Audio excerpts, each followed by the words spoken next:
গুলি করে মৃত্যুঞ্জয় বর্মনকে খুন করেন। এএসআই মোয়াজ্জেম হোসেনকে সাসপেন্ড করা হলো। তার বিরুদ্ধে এফআইআর এর নির্দেশ দেওয়া হচ্ছে এবং প্রয়োজন হলে আরো কঠোর ব্যবস্থা নেওয়া হবে। কালিয়াগঞ্জের রাজবংশী যুবক মৃত্যুঞ্জয় বর্মন গুলিকাণ্ডে অভিযুক্ত পুলিশ কর্মকর্তা এএসআই মোয়াজ্জেম হোসেনকে সাসপেন্ড করার ঘোষণা দিলেন মুখ্যমন্ত্রী শুভেন্দু অধিকারী। বিধানসভায় দাঁড়িয়ে তিনি এই সিদ্ধান্তের কথা জানান। রাজ্য সরকারের এই ঘোষণায় অবশেষে স্বস্তির নিঃশ্বাস ফেলেছে নিহতের পরিবার। রবিবার দুপুরে কালিয়াগঞ্জ বিধানসভার বিধায়ক উৎপল মহারাজের কার্যালয়ে একটি যৌথ সাংবাদিক বৈঠকের আয়োজন করা হয়। সেখানে উপস্থিত ছিলেন রায়গঞ্জ লোকসভা কেন্দ্রের সাংসদ কার্তিক চন্দ্র পাল, কালিয়াগঞ্জের বিধায়ক উৎপল মহারাজ এবং হেমতাবাদের বিধায়ক হরিপদ বর্মন। নিহত মৃত্যুঞ্জয় বর্মনের ভাই মৃণাল বর্মনকে পাশে বসিয়ে আয়োজিত এই সাংবাদিক বৈঠকে সাংসদ ও বিধায়করা মুখ্যমন্ত্রী শুভেন্দু অধিকারীকে এই সিদ্ধান্তের জন্য ধন্যবাদ জানান। উল্লেখ্য, 2023 সালের এপ্রিল মাসে কালিয়াগঞ্জের এক নবম শ্রেণীর ছাত্রীর ধর্ষণ ও হত্যার ঘটনাকে কেন্দ্র করে এলাকায় ব্যাপক উত্তেজনা সৃষ্টি হয়। সেই ঘটনার প্রতিবাদে কালিয়াগঞ্জ থানার সামনে বিক্ষোভ চলাকালীন পুলিশি অভিযান শুরু হয়। পরবর্তীতে 2023 সালের 27 এপ্রিল গভীর রাতে অভিযুক্তকে ধরতে পুলিশ একটি গ্রামে অভিযান চালায়।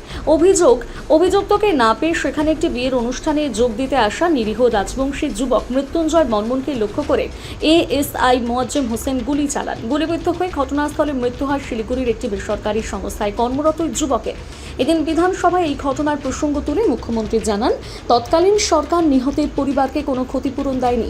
তিনি বিরোধী দলনেতা থাকাকালীন মৃত্যুঞ্জয় বর্মনের স্ত্রীকে নিজের অ্যাটেন্ডেন্ট পদে নিয়োগ করেছিলেন, যা পরে স্থায়ী সরকারি চাকরিতে রূপান্তরিত হয়।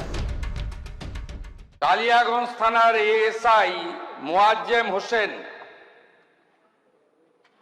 তিনি সরাসরি বুকে গুলি করে মৃত্যুঞ্জয় বর্মনকে খুন করেন। আমি মৃত্যুঞ্জয় বর্মনের স্ত্রীকে অ্যাটেন্ডেন্টে কাজ দিই, পরবর্তীকালে পার্মানেন্ট হয়ে যায় 12 মাস পরে। আমরা ক্ষমতায় আসার পরে এর প্রাথমিক তদন্ত করেছি। এএসআই মোয়াজ্জেম হোসেনকে সাসপেন্ড করা হলো। তার বিরুদ্ধে এফআইআর এর নির্দেশ দেওয়া হচ্ছে এবং প্রয়োজন হলে আরো কঠোর ব্যবস্থা নেওয়া হবে। এই প্রসঙ্গে বিধায়ক উৎপল মহারাজ বলেন, এটা কালিয়াগঞ্জবাসীর দীর্ঘদিনের দাবি ছিল। আমাদের লোকপ্রিয় সাংসদ রয়েছেন এখানে, মূলত তার উদ্যোগে আমরা যারা কালিয়াগঞ্জ, হেমতাবাদ এবং রায়গঞ্জের এবং করণদিঘির বিধায়করা রয়েছে, মন্ত্রীরা রয়েছে, আমরা মুখ্যমন্ত্রীর কাছে বারবার এই নিয়ে দরবার করেছি। মুখ্যমন্ত্রী সেই সময় আমাদের আশ্বস্ত করেছিলেন যে আমাকে কিছুটা দিন সময় দাও, আমি নিশ্চয়ই এর ব্যবস্থা করব।